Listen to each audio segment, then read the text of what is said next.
Stephanie Sinclair, thank you for being here. Thank you for having me. So let's go to Yemen and let's go to this picture. It is actually startling. You see these much older people with these children. Yeah. Describe what's going on here. Who are they? These are two young girls, Tahani and Ghada. They're sister-in-law in Yemen, and these are their husbands. And this was during a day that the husbands had come home in Yemen from working. They were both in the military. And so they came home and they were spending time with their family, and I was able to photograph them. I think you recorded one of them. We're just going to play some of what one of these little girls, this little girl, told you. Okay. They were decorating my hands with nugs, but I didn't know they were going to marry me off. Then my mother came in and said, "Come on, my daughter."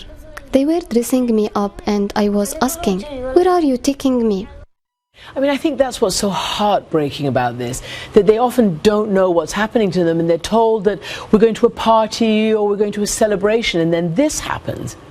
Did they express how they feel about it? Well, most of the young girls, particularly like these two girls who are preteen, I mean, that's where you really see that they don't know what's happening to them, and the only time they really understand what's happening is on their wedding night, unfortunately.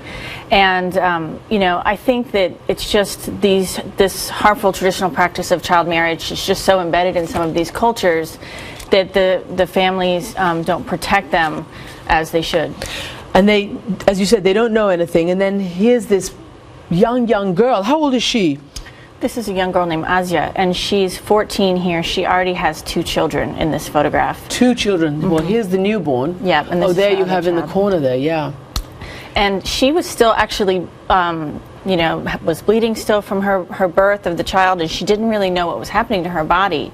And you know, it just shows that there wasn't a lot of education out in these villages to tell them what was happening and what to expect. Well, when you went to do this session, I mean, they must have known that, you know, you didn't approve of it, or this was something that wasn't right. Was there a sense that they got it, that this wasn't right, their parents or the kids?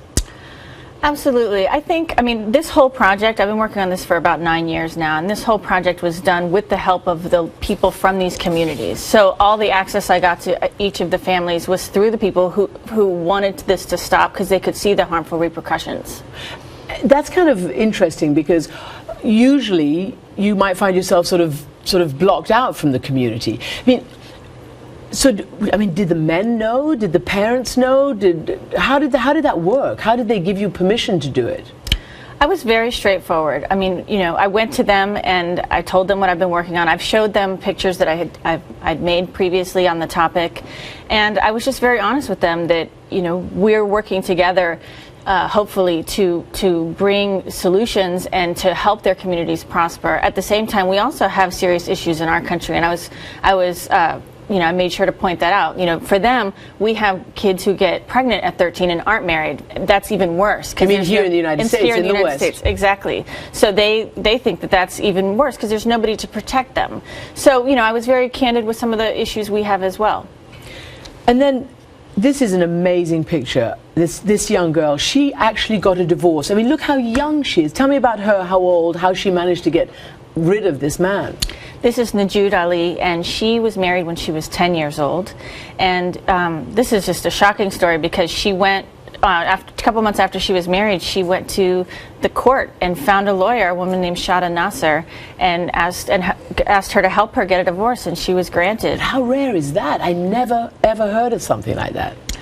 Absolutely, it's definitely rare, and it basically, I mean, Najud became kind of a international symbol of child marriage because she was able to do this and found it within herself, and I think she's inspired a lot of other girls and also other organizations to support these girls to have a stronger voice. Mm-hmm. Well, this is Afghanistan. I mean, again, you know, you can hardly believe this is real. This ancient man with this child that barely looks like she's 5. How old is this girl? She's 11. 11 years old.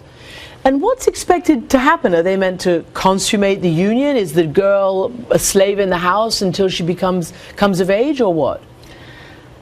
Yes, on both accounts. I mean, you know, what I was told when I was there is that the girls they would wait till puberty, and they wouldn't consummate the marriages. But the women brought me aside and said, you know, they will. Once the girls are their property, there's nothing they can do. They're forced. They're the forced. girls. And the bigger tragedy, I mean, not that that's not a huge tragedy, but the biggest tragedy is that this young girl, she wanted to, she was still in school, and this is like rural Afghanistan, where we've been pushing so hard, and people want education for these young girls, and this was in a very rural area, so something good was happening. And then she was pulled out of school as soon as she was married. I mean, as soon as she was engaged, not even married. But here, this is really interesting, I think, because there are some brave people in Afghanistan who simply won't tolerate this. And this was one of the police commanders, a rare female police commander. Tell me about this story, because she's obviously come after this guy. Yes, this is Malalai Kakar. She was a very, very special woman, and she knew the project I was working on and called me when she got this case. I was actually in Kandahar here, and this young girl, her name was Jamila, and she had been stabbed several times by her husband, and just for trying to go visit her mother without his permission. That's it? That's it. That's all she did. And this being the husband? And that's the husband. And so I actually sat down, I was sitting there talking to them, and I asked Malalai, I said, what's going to happen to this man? And she just kind of laughed and went, nothing. Men are kings here. Malalai said that? Yeah, and she couldn't really do anything, but not even arrest him? She couldn't even arrest him, but she was very... With blood all over the scene of the crime? Yep, and he also stabbed her grandmother, but she was happy to just have him out there. You can see by the way she's holding him that she's like, at least you can photograph him and show everyone what's happening. But here also, this touched me very, very deeply. This young girl has obviously been rescued. Yes. This is at a shelter in Afghanistan, and this was actually one of the moments where I was like, I'm going to work on this project for as long as it takes. This is a young girl, her name is Mejgon, and she was married at 11 years old. Her father was a drug addict and sold her for heroin, and she ended up... Her father sold her to get his fix? Yep. And so she was married and obviously treated very terribly and ended up running away. And she ended up at this shelter in Herat, and I was just talking to her, and these girls just wanted to share their stories, and she said to me, in my whole life, I've never felt love. And I was just like, I couldn't even imagine what that would be like. She was so beautiful and so sweet, and they actually, you know, there needs more solutions needs to come, because they ended up having to send her back to her father. And of course, it's not just in the Muslim world that this happens. You went to India. These are Hindus. Yes. What is happening to this little girl? This is a really sweet young girl named Rajani. She was 5 years old, and they had a marriage in the middle of the night. Literally under cover of night? Literally at 4 o'clock in the morning, actually.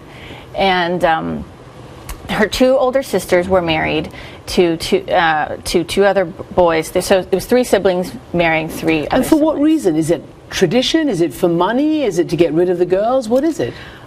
It's for tradition. It's often you see these group marriages because the families can't afford to have 3 weddings. Just like here, weddings are so, you know, take all the expenses people have. And here's the wedding. Yes, and it's very, you know, for them, even though this is at night by a fire, it's still a lot of expenses because for of them. the clothes. But look, it's not. This is a small boy as well. It's not like one of those old men in Afghanistan. No, and that's one of the main things I wanted to cover in India and Nepal, was that some of the times the boys are also young too, and often they're victims just as much of this harmful traditional practice. Mm-hmm.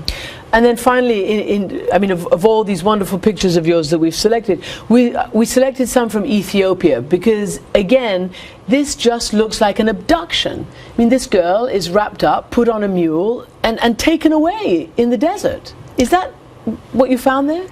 Yes, and this case was interesting because this girl actually kind of accepted her fate, and she said, you know, she was excited about being married. She was also 14, but at the same time, she also didn't know what that totally entailed. And so they wrapped her up and they took her away by mule. And I asked the groomsmen in this wedding, I said, why do you cover her face like